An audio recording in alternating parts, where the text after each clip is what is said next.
Kajing lekai banikong jong ka round of 16 hap deng ka Netherlands Persia ya ka USA. Ha kajing lekai ka Netherlands kaliyo ban tap ya kilai telig gol kat ba ka USA kaliyo ban pai ya ka sigol.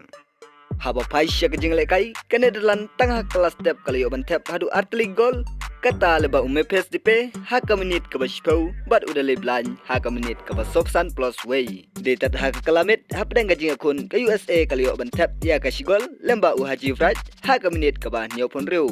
Wala kataru ka Netherlands kadang yo biang ban tap sakawai ka gol ha ka menit ka ba propway lemba u Denzel Dumfries. Ha ka ne kajing lekai u Denzel Dumfries ulayo ya ki atlik assist bat kawai ka gol. Udairu player number lai nap deng ki player jong kari Netherlands ki balak kamen syua ban yo atlik assist bat kawai ka gol tang ha kawai kajing lekai. Ka Netherlands da kajing job jong ka lemba ki lai teligi gol kaliyo ban rong sya ka quarter final kat ba ka USA ka hap ban lej paying no.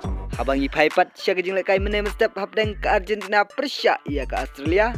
Ka Argentina kaliyo ban tap ya ki atlik gol kat ba ka Australia kaliyo ban pai ya ka sigol. Hap deng kajing akun tangha ka kelas step ka Argentina kaliyo ban penki ningkong ya kejar lemba ka gol jong Lionel Messi ha ka menit ka balai pesan. Bat ha kelamit ka Argentina kaliyo ban penki biang ya kejar ha ka sin ka baar lemba ka gol jong Alvarez ha ka menit ka basan pun yau. Bat deiru ha ka kelamit hap deng kajing akun ting kari Australia kaliyo ban tap ya ka sigol lemba ka on goal da kajing bakla jong Fernandes kari Australia kaliyo ban ken ya ka sigol.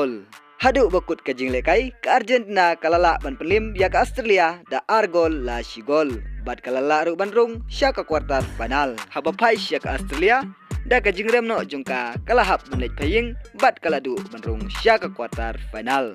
Ha kajing lekai ha ka round of 16 ka Argentina bat ka Netherlands kilayo ban rung sya ka quarter final. Ngin sadang ya pej ya kajing lekai quarter ka berangsa jongka Netherlands Persia ya ka Argentina ha ka shipotrik ha ka por kat arsiteng mano ban job bat mano ban yorung sya ka semi final.